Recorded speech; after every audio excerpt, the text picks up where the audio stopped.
So we are starting with chapter 10. We're going to be talking about decoding, word identification, spelling. There's a QR code on there. So we'll jump in, and I hope everybody is. My name is Heidi Brislin. I'm an assistive technology specialist, and I work for the Edmond School District, and I do a little bit of freelancing for the Special Ed Tech Center and the Olympic Education Service District. Okay, the agenda today, we're just going to have our introduction. We're going to do just a little bit of review of kind of what we've talked about the past few months. And then we're going to dive into today to decoding word identification and spelling. Last week, I believe we did organizing and delivering effective instruction. And next time, we're looking at reading comprehension and vocabulary instruction. So super excited. This is something we've talked about, is just having our common language. Common language here is basically that everyone can learn to read and write. So that's just, I want us to make sure we're all still coming from that same place. Nobody is to anything to read and write, presuming potential for learning with everything and everyone. And it's not the act of, you can put writing, reading, whatever you want to fill the blank in, but it's the process of learning to read or learning to write. Modeling always, for our students who are AAC users, always modeling using that aided language stimulation, making sure they have access to their device, the alphabet, people who are knowledgeable in teaching them literacy skills, and providing meaningful opportunities for learning everything. That's kind of where I sit. It's like, let's just figure out how to make it work so that they can participate and learn in all the subject areas. Accepting all attempts. There's no wrong way to do this. And so celebrate, help provide meaning, and teach. There's nothing that we're going to say that's wrong. They're all learning, and we're all learning. So Sharon has done a lot of talking about the science of reading in Scarborough's rope here. And so today, really what the focus on chapter 10 is the decoding, alphabetic principle, letter sound correspondence. And really, I think we've done a lot of work in sight words and sight recognition, and I think we're pretty good at that. But the place that we really have not necessarily spend as much time and energy teaching is that phonological awareness, that decoding, alphabet principle, letter sound consequences, because without those things happening, you don't have that sight word recognition. And I'm gonna read the first page of the chapter to us, because I was gonna just do like one little quote out of it, but it doesn't really make sense. But this is Karen Erickson talking about herself. She says, as a classroom teacher in the late 1980s and early 90s, Karen decorated word boxes for each of her students and displayed them proudly on the windowsill in her classroom. Inside the boxes were index cards organized in two sections: words I know and words I am learning. Each day, students reviewed known words and were taught new words via instruction that featured repeated trials and a system of least to most prompting. Some of the students had 100 or more cards in their word boxes, whereas other students had as few as 3. Still, others consistently had 8 to 10 words in the known section, but they seemed to forget one word they already knew each time they learned a new word. Consistent with the research literature, there was little evidence that even the students who were learning the words could use them to read connected text with comprehension. In spite of the evidence that the approach was not working for all of the students, it was the only approach Karen knew. After all, every textbook article and article she had read while working towards her license to teach students with significant disabilities told her erroneously that students with significant disabilities could not learn to read phonetically. Karen has clear memories of writing an individualized education program for one student. The statement of present levels of performance read something such as this: Stevie is a whole word learner. He can read 12 words from the Dolch Sight word list, but he is unable to use phonics to read words. Then the goals emphasize teaching Stevie to recognize and remember whole words. Within a few years, Karen began to recognize that an honest, present level of performance statement would have read something like this: Stevie's teacher has no idea how to teach a child with autism who is non-speaking how to read and spell words using phonics or decoding. As a result, Stevie can recognize 12 words from the Dolch sight word list and is unable to use phonics or other strategies to decode words. Any thoughts on that? That's pretty powerful. How many of us have, I've seen lots of goals over my career about sight words. I might have even helped write a few. What about you guys? What are your thoughts about those two paragraphs? You can pop it in the chat. You can speak up. And I love how Karen uses herself as an example. So again, we've got to teach them that phonetic awareness and that decoding and alphabet principle before they get that sight recognition. A lot of us, who are good readers, we read with sight word recognition, and we get to a word that we don't know and we have to sound it out. So I think often put the cart before the horse in teaching students, some of our students with the most complex learning needs, how to read. Sometimes we're going with what the curriculum offers, right? And then that's what it is, and that's what we stick with, and sometimes we get stuck in that rut. Kayla said, I have definitely lived in a letter name place too long when I wasn't sure how to tackle separating and combining sounds for the non-speaking. Why we're doing the structure that we're doing is really looking at how to help those of you who work in mixed ability classrooms be able to work with both your emergent and your transitional to conventional learners. So we've kind of broken up different than doing a traditional chapter by chapter book study. Jennifer says, Edmark Functional Word Series is all I have had during my entire career as a life skills high school teacher. I was taught that they should have learned phonics long ago, like it was too late. I've heard that as well. And one of the programs that Sharon mentioned when we were chatting today was definitely like Edmark was one that, you were given this curriculum and that's kind of what you did. Okay, so let's do a quick review here. Chapter 1 and 2, what we've learned is there is no prerequisite to learning to read and write other than breathing.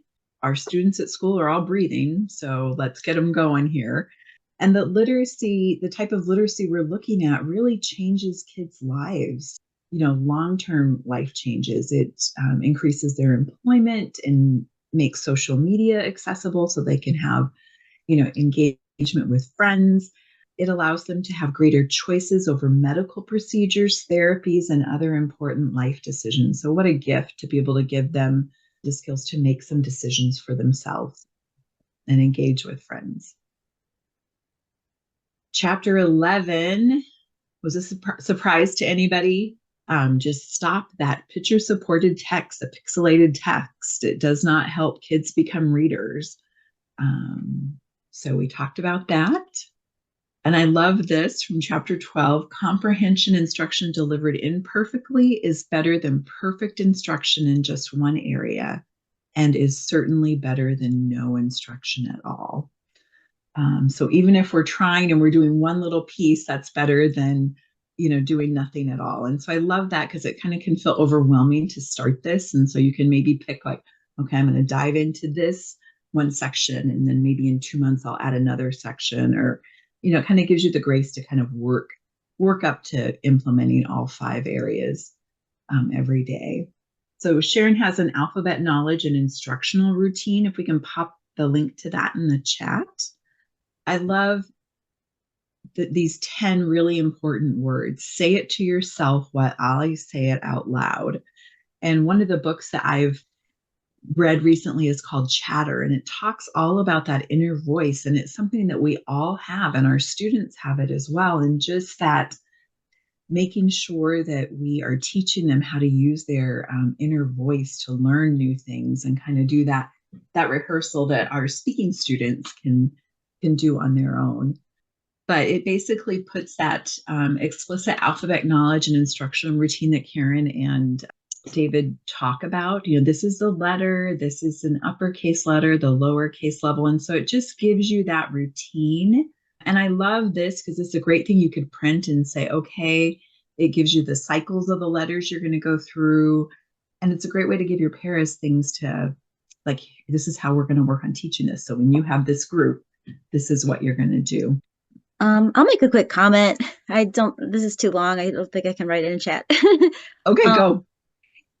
Years ago, I taught adult literacy, and I was trained in the Orton-Gillingham method. Uh-huh. And we used a really structured method like this, like a routine. But one thing I never thought of before that I was taught with this method was if you think about it, when you're spelling, you have to take an auditory sound and translate it to something visual and written. And when you're reading, you have to take something that's visual before you and translate it to something auditory. So, so anyway, it was really interesting to me to think about that, because when we go through routines and we want to couple, practicing letter identification and sound identification, it is kind of interesting to know when you're presenting the visual first and expecting, the to identify the sound, or if you present the sound first and then expect for a child to, identify the visual or show. Right. So anyway, but yeah, I think that's anyway, in summary, like, the beauty of routines is it does make you stop to think, am I covering all my bases?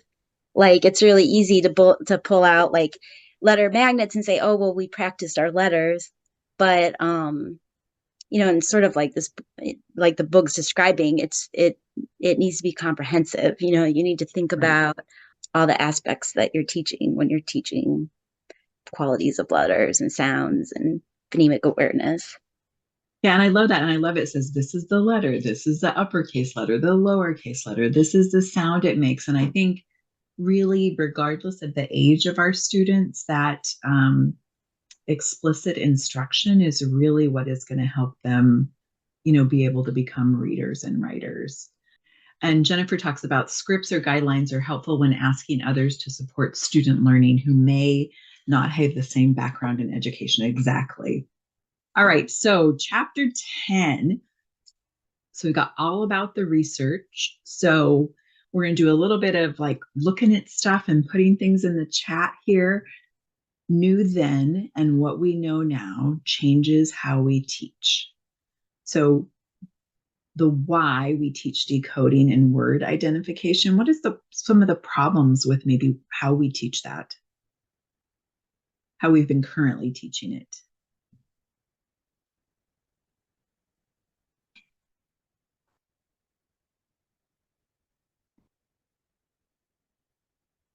You can take a few minutes and look at those pages and pop some things in the chat.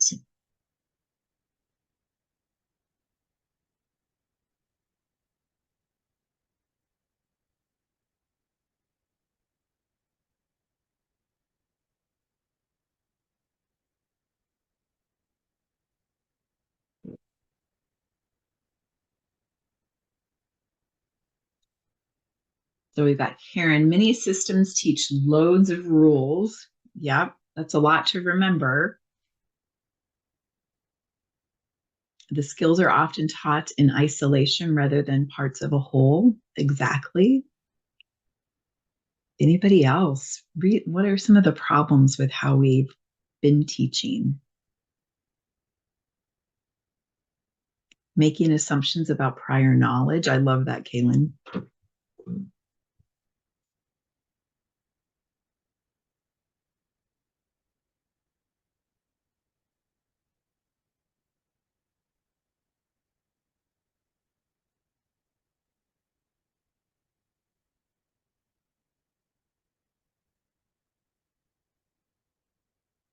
And I think one of the things for me, I mentioned earlier, when we get to the alternative pencil, I'm going to mention it even more when we get to that chapter.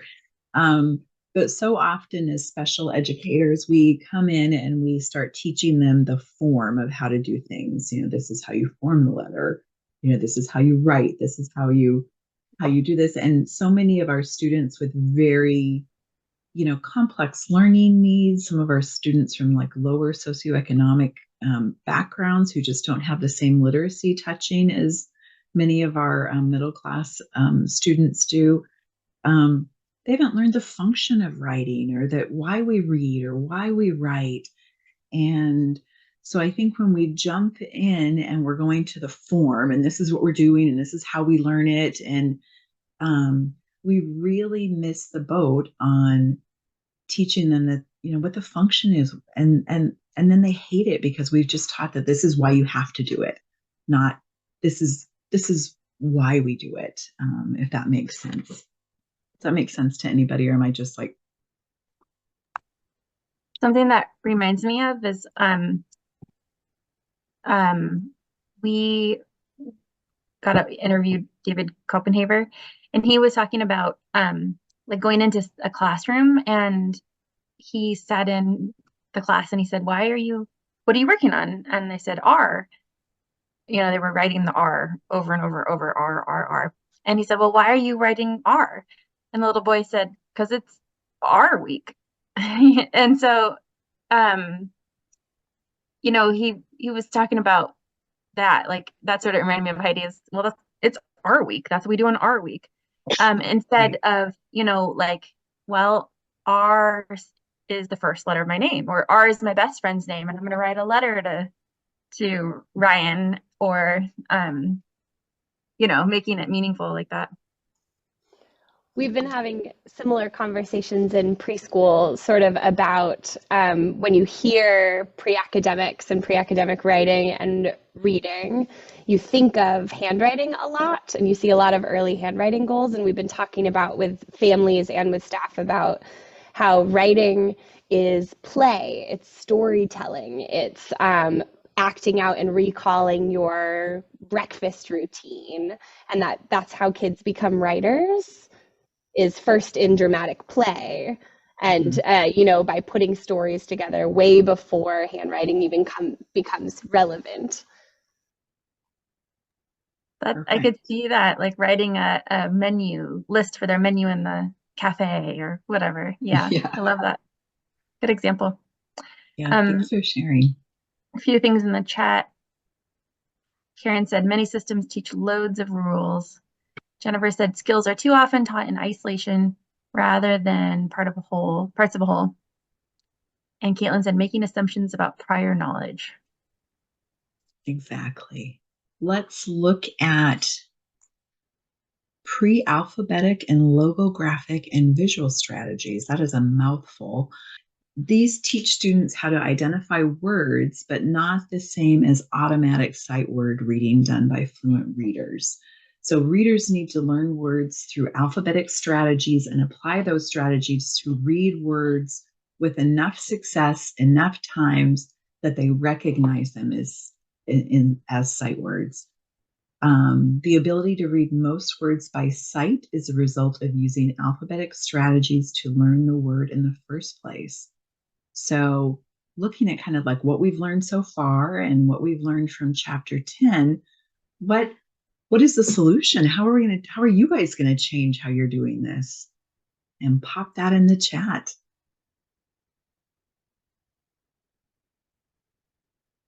I know in my district, I do a lot of assistive tech consults with teams and coaching. And I think I'm going to print out that routine, that scripted routine of how to do that. And I'm going to hand that out to everybody. And I have a link of like frequent recommendations for consults. And we're always talking about literacy in them. And so making sure that document is also linked there as well, and spend some time teaching people how to do that. So, all right, I'm going to go forward. And if you want to add something to the chat there, feel free. Mary said, it's so ridiculous to me how now, but I was holding students to a higher standard using alternative pencils. The whole idea of scribbling escaped me. Also realizing the student may be making spelling errors just like any student when learning. I'm so happy to have taken this course because it's so obvious now. It's really Awesome. neat Thanks, reflection here. Mary. I love it. And Karen said she started using UFLI and the templates from CL4A. And I don't know what those are. So if Well, I know it's comprehensive literacy for all, but Karen, I don't know what the ULFI is. Can you share that with us?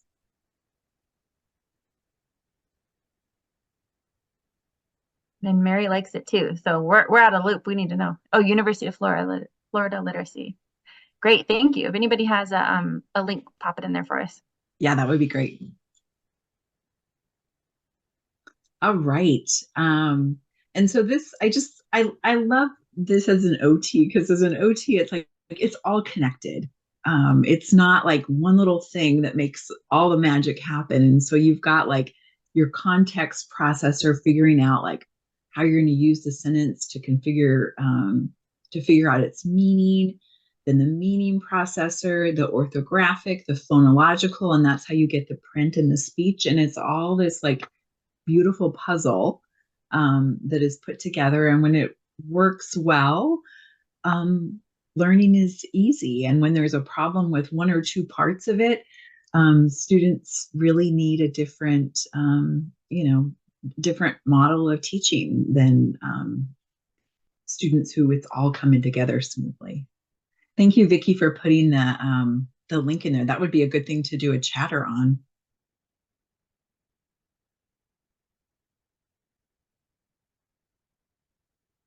Okay.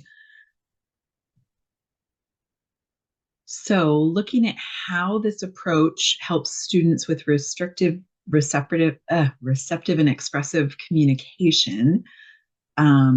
So again, looking at like, okay, we need to use whatever we're using, we need to use real words and we need to think about sounds.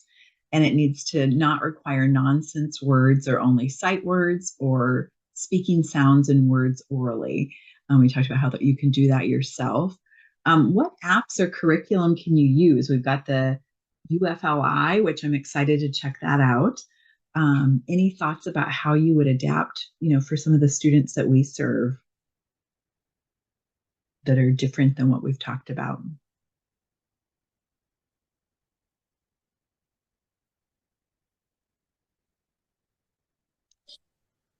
I've been just in the last few weeks, I started using UFLI, and it's an amazing program. And I saw one of my students who uses an AAC device uses the LAMP app. And she like came over and joined my reading group. She sat down and I was like, okay, my new mission is to figure out how to like make this reading group accessible to you too. And so I started playing around with LAMP and found like there's a whole phonics section inside of the LAMP app.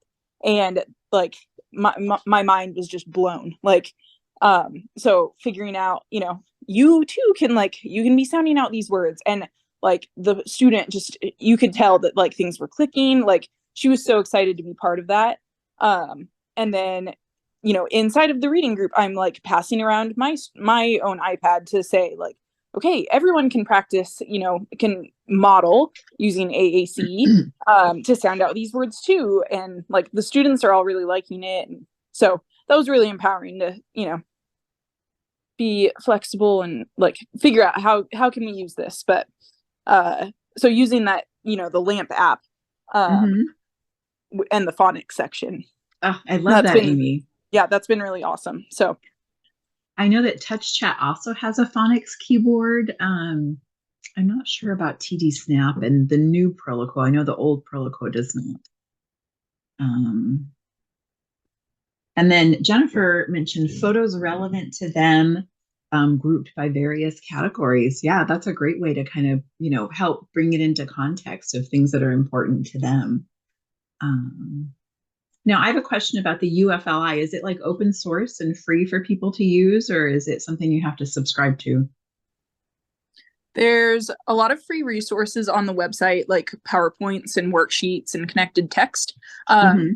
and those are really great, but there's like a booklet, like a teacher's manual. It's like $90, I think. So I mean, for a really great phonics based curriculum, I feel like that's not a bad price at all. And it's based off of science of reading principles. So you can use just like the free, their website with like the different PowerPoints and whatnot. But you miss some of the like instruction points that are written out in the teacher's manual. Nice. I'll have to check that out. We learned so much from each other here. I just love this. Yeah. And what do you want to put instead to make pop? I'm taking the T off, so I'll put that one up here. What letter do you want to change it to? You can use your hands to pick. We're looking for the one that says pop. Do you know which one it is? You can grab it, pull it down. Nice job. So you're saying to put the P at the beginning? Oh, very good. So you made, should we sound it out to see if you're right? What's the O say? So the word is pop. Did you get it? Nice job. Good job with your hand selecting. What do you think of that? I loved how she was like, you can see that that direct instruction and teaching and kind of helping her with that. If you can add any comments to the chat. We're going to look at this next one. Okay. Does anybody see a pair of words that we are going to need to get rid of? Because we only want to keep the ones that are spelled the same. Yes? Oh, good, Noah. Remember, we have new, do, understand, hand, to, glue, yesterday, play, squirt, dirt, room, doom. So Noah says he sees one we need to get rid of. Anybody else? All right, Noah. What do you see? Yes. Yes. Yes. What about this pair? Yes. Is that what you were thinking about? Yeah? Are we getting rid of those?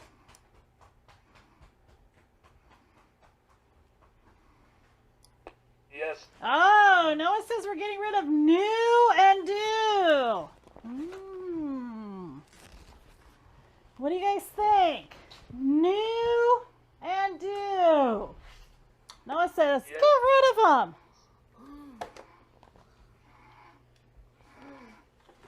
Oh, do you agree, Kyle? Oh, yes, Emily agrees. Jalen, what are you thinking? Buster? All right, new, do. Good eyes. Yeah, we are getting rid of those. All right. Woo, are there any others we need to get rid of? I love that the pocket chart Okay. is Does not anybody on the see wall. a pair? All right, one more cross-checking. This is probably one of my favorite videos down here. I think I'm going to have to go to the present mode.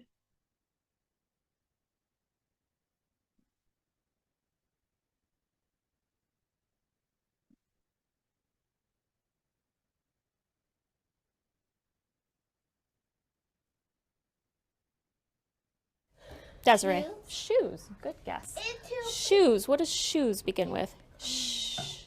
What two letters say shh? Oh. Uh-huh. S-H. S-H. Good. Well, hi. Shoes. Victor, do you have a guess?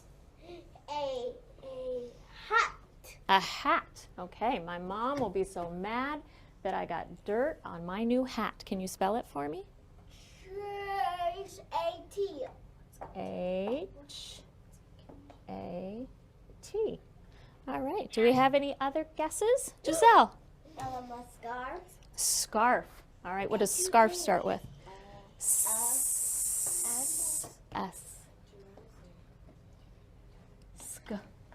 Scarf. What's at the end of scarf? F. Very good. All right. Does that make sense? My mom will be so mad that I got dirt on my new scarf. You could get dirt on your scarf, couldn't you? Levi, did you have any ideas? No. No? Victor? Underwear. You get dirt on your underwear? Oh dear, you must have gotten really messy. Underwear.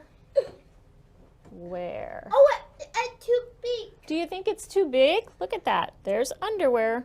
There's our covered word. No. We have to eliminate that one right away, don't we? Underwear will not work. Any other ideas before we compare the sizes? Victor? Ring. On my new ring, let's talk about that. My mom will be so mad that I got dirt on my new ring. That one's kind of silly, isn't it? Does that make sense? No. No, I don't think we'll put ring down. All right, let's go through. Shoes. No. Is it about the right length? No. Yeah. Yes. I think it could be shoes. What about hat? No. Mm. Yeah. No. Is hat smaller than shoes? No. Yeah. There's two more letters in shoes. So I think hat would be too, what? Short. Too short. How about scarf? Yeah. Yeah. Yeah. Scarf looks like it could fit. And we already determined underwear would not work. So let's uncover the first letter. P. P. Ooh. Could it be shoes? No. Why not? Because it's I'm going to stop that there Shoes. and let you guys finish watching it. But just you get to kind of see how she's going and checking and helping figure out kind of based on size and, doing that cross-checking. Could that be right? Could that not be right? And I just really love that example. I'm going to open the Jamboard, and I think you can either add to it if you'd like, or you can just pipe out, in the chat, let us know kind of what you think for these, or you can unmute and chat with us. But basically, so we're looking at what are you going to do different based on what you learned in chapter 10, and what do you want to learn more about? So you can either go over here and put in a sticky note. Jennifer says she would like to start with making words. I want to learn more about this. I have a student who came from India who was not allowed to attend school in India. He's 15 and wants to learn how to read. Awesome. Someone else is going to look at the UFLI. Perfect. Ways to use step-by-steps during phonological awareness instruction in mixed group instruction. I love that. Maybe you'll come out to our school. When you're here, you could just plug in the answer to that one. I can. I'm just like the queen of the step-by-step, aren't I? Yeah, just come on down. Uses of assistive technology to allow wide range of learners to engage in these practices. I love that. Jennifer's going to look for ways that make the learning interesting and relevant to individual students. I love that. Help my students realize the importance and the why of reading, not just something we have to do. Amy, I love that.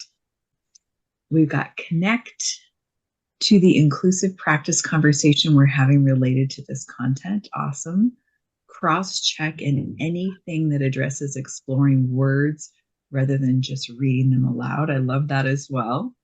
I want to learn more about writing using high or low-tech assistive technology to express the written word. That will be coming up. One of my favorite areas to talk about.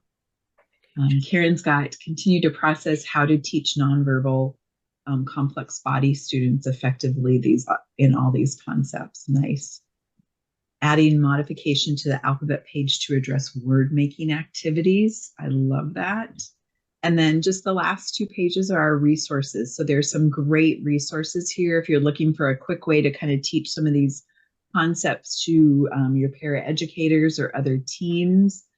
The Project Core modules are excellent. I've been using those and they're just very, very well done. The Tar Heel Shared Reader has some modules as well, and they are excellent on helping teams and staff learn how to do shared reading. And just lots and lots of resources.